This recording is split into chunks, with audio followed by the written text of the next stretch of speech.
Ang mabuting balita ng Panginoon, ayon sa aklat ni Jeremias,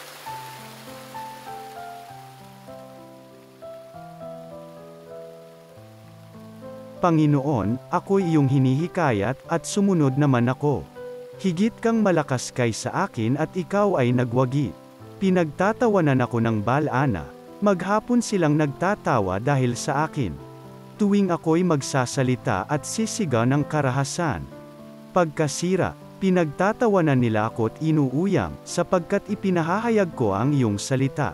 Ngunit kung sabihin kong, lilimutin ko ang Panginoon at di nasasambitin ang kanyang pangalan, para namang apoy na naglalagablab sa aking puso ang iyong mga salita, apoy na nakakulong sa aking mga buto. Hindi ko na kayang pigilin ito, hirap na akong magpigil. Ang mabuting balita ng Panginoon.